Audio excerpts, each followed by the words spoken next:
राजूरपासून निघालेलं हे लाल वादळ पालकमंत्री जे आहेत राधाकृष्ण विखे पाटील यांच्या लोणी गावच्या वेशीवरती थांबलेलं आहे आणि हा आज चौथा दिवस असून आत्तापर्यंत काय मागण्या मान्य झाल्यात आणि याचा कुठपर्यंत याची प्रोसेस चालू झाली आहे सरकार दरबारी हे आपण जाणून घेणार आहोत. आपल्यासोबत शेतकरी नेते डॉक्टर अजित नवले आहेत. डॉक्टर साहेब, आत्तापर्यंत काय मागण्या पेंडिंग आहेत, काय मागण्या तुमच्या मान्य झाल्या? आदिवासींना वन जमिनीचा हक्क मिळाला पाहिजे आणि जे घरात शेतकरी राहतात, श्रमिक राहतात, त्यांच्या तळजमिनी त्या नावावर झाल्या पाहिजेत. या मागणीबद्दल बरीच गोष्टी पुढे गेलेल्या आहेत. त्याच्या इम्प्लिमेंटेशनचे काही निर्णय पदरात पडलेले आहेत. आदिवासी भागातलं पाणी शेतकऱ्यांना मिळावं यासाठीचे सर्वेचे प्रक्रिया जी आहे त्याच्याबद्दलचा निर्णय झालेला आहे, परंतु आम्ही म्हणतो की तसे आदेश निघाले पाहिजेत. ती मागणी बरीच पुढे गेलेली आहे. त्याचबरोबर शालेय पोषण आहार कर्मचारी आणि अर्धवेळ परिचारिक यांच्या पगारवाढीच्या बाबतीमध्ये बऱ्याच हालचाली काल मॅरेथॉन बैठका मंत्रालयामध्ये झालेल्या आहेत. मंत्रिमंडळात हा निर्णय पुढे गेलेला आहे आणि त्याच्याबद्दल आता काय डिक्लेरेशन येतं आहे त्याची आम्ही वाट पाहतो आहोत, पण ते आम्ही सकारात्मक आहोत की हे पगार वाढतील. निराधार जे आहेत, विधवा आहेत, परित्यक्ता आहे, अपंग आहे, यांना खूप कमी अर्थसहाय्य या महागाईच्या जमान्यात मिळतं. त्याच्यामुळे तो मुद्दा अजून पेंडिंग आहे की ते त्यांनी वाढवलं पाहिजे आणि याबद्दलचं निगोसिएशन सुरू आहे. त्याचबरोबर बांधकाम कामगारांच्या मेडिक्लेम योजनेबद्दल खूप चांगला निर्णय होण्याची शक्यता आहे आणि त्याच्या प्रोसिडिंगची आम्ही वाट पाहतो आहोत. तो पुन्हा पुनर्लागू करण्याच्या बद्दलची आमची मागणी आहे. त्यांच्या योजनांच्या बद्दलची मागणी आहे. बांधकाम कामगाराच्या महामंडळाच्या अधिकाऱ्यांनी याबद्दलचं अनेक गोष्टीचं कम्युनिकेशन केलं, पण त्यात काही सुधारणा आम्हाला हव्या आहेत. त्या त्यांना आम्ही उलट टपाली पाठवल्यात, त्याची आम्ही वाट पाहतो आहोत. एकंदरीतच ज्या मागण्या आम्ही घेतल्या होत्या बऱ्याच आम्ही पुढे गेलो आहे, पण त्याच्या इम्प्लिमेंटेशनसाठी जे शासनादेश निघायला पाहिजे, जे आदेश निघायला पाहिजे ते काढल्याशिवाय माघार नाही, हा स्टँड आम्ही घेतल्यामुळे आज ते प्रक्रिया सुरू आहे. 12 वाजेपर्यंत अधिकारी हे सगळे आदेश घेऊन इथे येतील अशी आम्ही अपेक्षा बाळगून आहोत. ते जर आले तर मग सकारात्मक निर्णय, एक प्रकारे विजय झाला अशा प्रकारचा आम्ही घेऊ. आणि जर ते आदेश घेऊन आले नाही तर आदेश जोपर्यंत येत नाही तोपर्यंत आंदोलन सुरू ठेवण्यासाठी आम्हाला निर्णय घ्यावा लागेल. दुसऱ्या दिवशी आंदोलन चालू झालं, त्याच्या दुसऱ्या दिवशी तुमचं 13 जणांचं शिष्टमंडळ जे आहे ते मुंबईला गेलं होतं. त्यावेळेस तुमच्या काही मागण्या जवळजवळ मान्य झाल्या होत्या, परंतु पोषण आहार असेल, अंगणवाडी सेविका असेल, यांच्या काही मागण्या पेंडिंग होत्या. त्याबद्दल अर्धवेळ परिचारक आणि पोषण आहार कर्मचारी यांच्या पगाराची वाढ झाली पाहिजे ही आमची मागणी आहे. 83 रुपयावर भात शिजवतात पूर्ण दिवसभर महिला.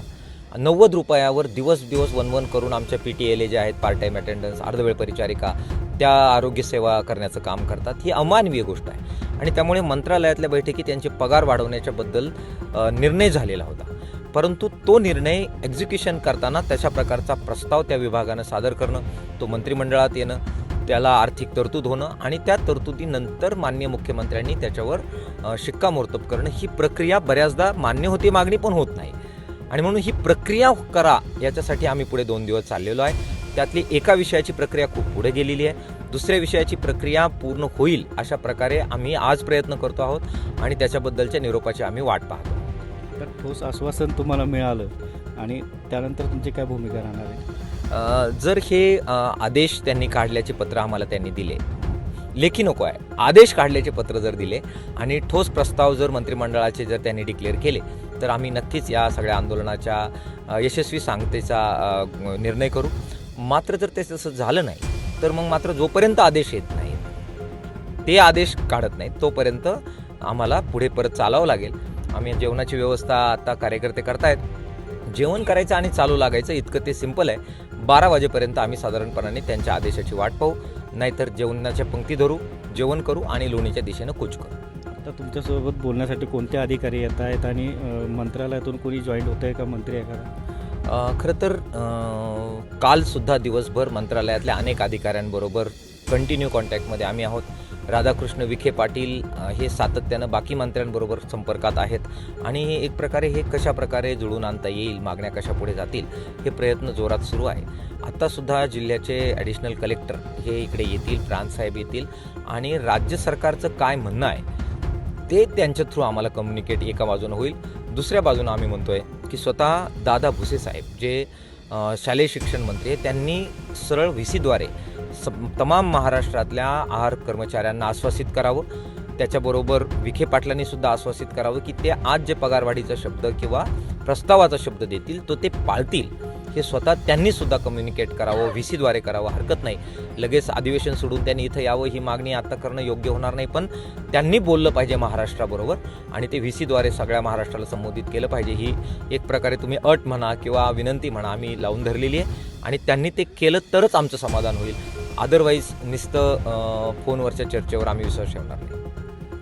नक्कीच या ठिकाणी जर पाहिलं तर मंत्री राधाकृष्ण विखे पाटील असतील किंवा दादा भुसे असतील यांनी व्ही सीद्वारे समजूत काढावी किंवा मागण्या मान्य झाल्यात असं महाराष्ट्राला त्यांनी संबोधित करावं अशी मागणी जी आहे, अट जी आहे ती आंदोलनकर्त्यांनी लावून धरलेली आहे. आणि आता काही वेळात हे कळणार आहे की हा मोर्चा इथे थांबणार की पुढे जाणार हे आता लवकरच समजणार आहे. LS मराठीसाठी अमोल मतकर, लोणी, अहिल्यानगर.